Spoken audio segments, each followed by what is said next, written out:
Assalamualaikum warahmatullahi wabarakatuh. Halo kawan-kawan, ketemu lagi dengan saya, Hania Nisda Ramdayani. Saya adalah mahasiswa IKIP Siliwangi Cimahi. Saya berada di kelas B1 PGSD.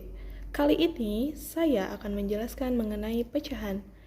Teman-teman semua udah ada yang tahu belum apa sih itu artinya pecahan? Kawan-kawan bisa melihat di belakang saya ada sebuah gambar pizza. Di situ, dari gambar itu, kawan-kawan bisa menyimpulkan bahwa itu adalah sebuah pecahan dan apa itu pengertian pecahan. Apakah kawan-kawan sudah mengetahui dengan melihat gambar tersebut? Jadi, dapat disimpulkan dari gambar tersebut bahwasanya pecahan merupakan adalah bagian dari satu keseluruhan yang berukuran sama dan biasanya dipecah menjadi bagian-bagian yang lebih kecil. Atau pecahan juga merupakan bilangan yang dapat dinyatakan dengan A per B. Dengan A dan B merupakan bilangan bulat. Dengan A dan B bukan sama dengan 0. Dan A itu disebut sebagai pembilang, sedangkan B merupakan penyebut. Sampai di sini kawan-kawan sudah mengerti apa itu pecahan. Contohnya, dari gambar pizza tersebut. Contohnya saya mempunyai satu buah pizza, satu buah bulatan pizza, berukuran satu kan. Lalu saya memotong menjadi 3 bagian. Jadi itu tandanya berarti 1/3 atau 1 dibagi menjadi 3. Mengapa sih pecahan itu pembilang dan penyebutnya tidak boleh angkanya 0?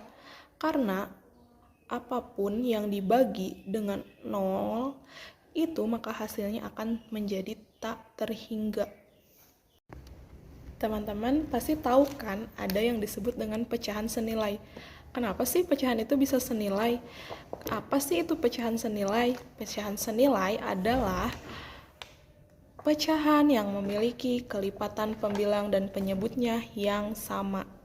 Contohnya, 1/2 itu sama dengan 3/6.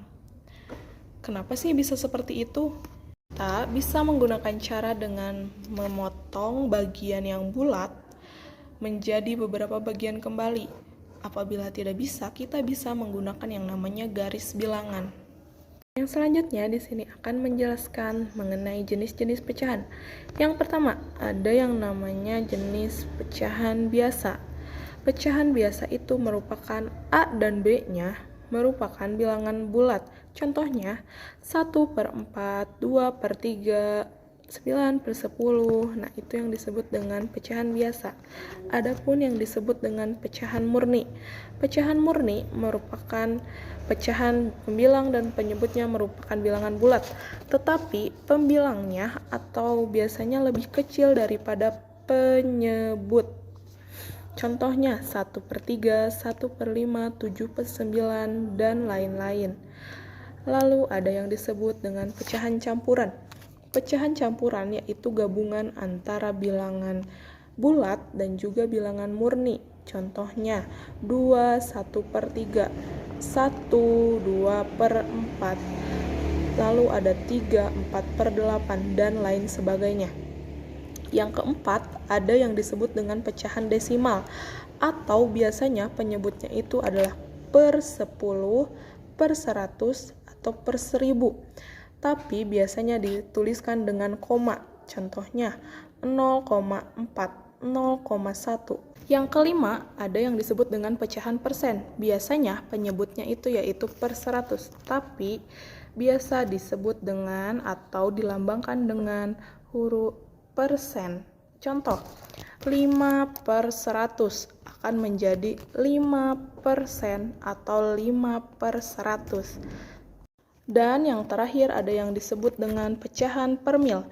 Penyebutnya itu yaitu 1000 atau per 1000. Contohnya 5/1000 atau 350/1000 atau dituliskan 350 per mil. Lalu sekarang kita akan mengubah dari bentuk pecahan biasa menjadi pecahan campuran, desimal, dan persen. Contohnya yaitu misalkan 27/2. Kita ubah menjadi pecahan campuran. Caranya yang pertama kita bisa menggunakan bagi kurung, yaitu 27 dibagi 2. Berapa sih perkalian berapa sih yang hasilnya 27 atau perkalian 2 dikali berapa yang hasilnya 27? Tentunya tidak bisa kan? Kita cari yang paling terdekat, yaitu 13 dikali 2 yang hasilnya 26. Maka ada sisa 1 dan yang 1 itu kita simpan di pembilang. Maka hasilnya yaitu 13/1/2. Yang selanjutnya yaitu mengubah pecahan biasa menjadi pecahan desimal. Kita gunakan pecahan yang sama, yaitu contohnya 27/2. Maka kita ubah menjadi pecahan desimal, yaitu sama dengan 27 dibagi 2.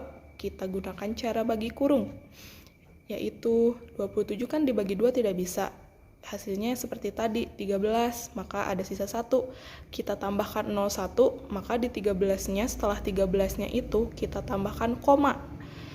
Yaitu sama dengan koma gitu ya. 10 dibagi 2 hasilnya 5. Maka 5 dikali 2 hasilnya 10, maka sekarang sisanya habis. Maka bentuk pecahan desimal dari 27/2 itu sama dengan 13,5.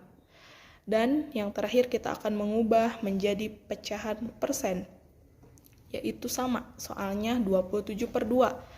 Untuk mengubahnya menjadi pecahan persen, maka si penyebutnya kita harus ubah menjadi angka 100.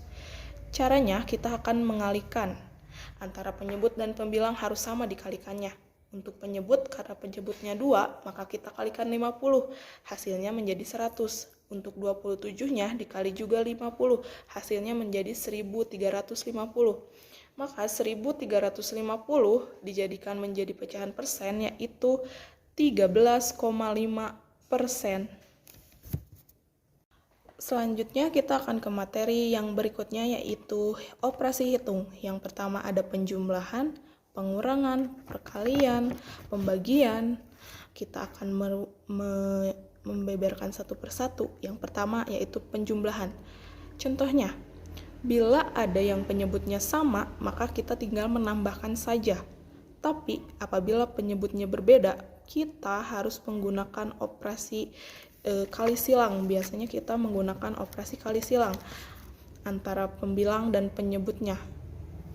Contohnya, misalkan 1/8 ditambah 3/8. Karena penyebutnya sama, kita tinggal menjumlahkan saja. 1 ditambah 3 yaitu 4. Dan penyebutnya yaitu 8. Jadi hasilnya 4/8. Apabila soalnya 2/5 ditambah 5/8, maka kita harus menyamakan dulu penyebutnya. Kita samakan penyebutnya, kita bisa mengkalikannya yang paling bawah, yaitu penyebutnya kita kalikan 5 dikali 8 dan hasilnya 40. Untuk menemukan hasil pembilangnya, kita mengalihkan silang, yaitu yang pertama 2 dikali 8 hasilnya 16, lalu ditambah 5 dikali 6 yaitu hasilnya 30. Maka dari sini kita bisa menemukan hasilnya, yaitu 46/40. Lalu, bagaimana jika pertambahannya itu atau penjumlahannya itu pecahan campuran? Contohnya, 2 1/3 ditambah 1 3/5. Maka kita ambil dulu yang bilangan yang paling depannya, 2 ditambah 1. Lalu kita operasikan yang 1/3 ditambah 3/5.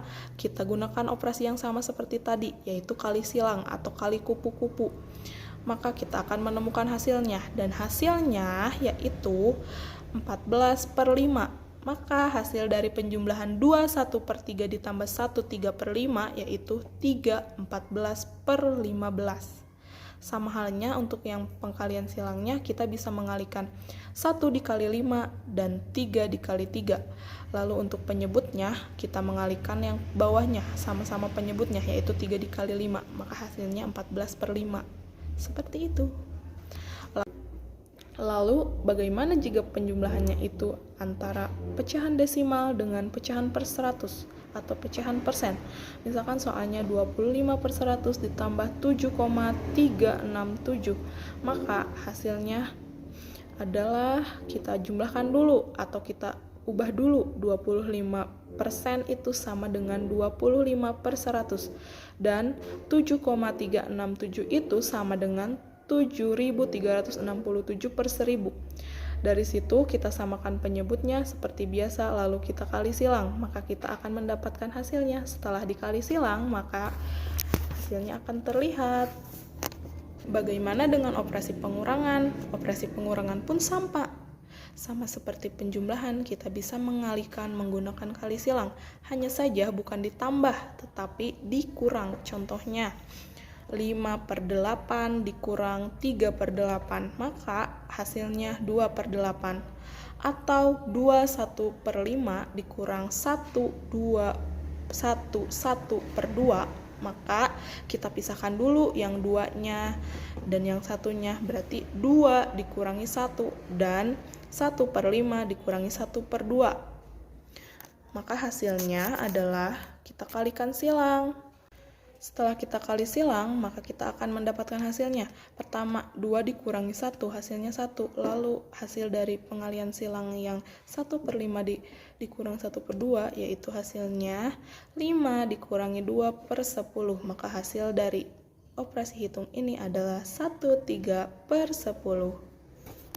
Untuk operasi hitung perkalian pecahan, kita akan menggunakan cara A per B, misalkan dikali C per D. Maka hasilnya yaitu A dikali C per B dikali D, atau sama dengan AC per BD. Contohnya, 1 per 2 dikali 3 per 4. Maka hasilnya 1 per 3 per 3 dikali 4. Maka hasilnya 3 per 12. Mungkin cukup sekian yang bisa saya sampaikan mengenai pecahan. Itu saja dari saya. Terima kasih teman-teman sudah mau menonton video saya. Assalamualaikum warahmatullahi wabarakatuh.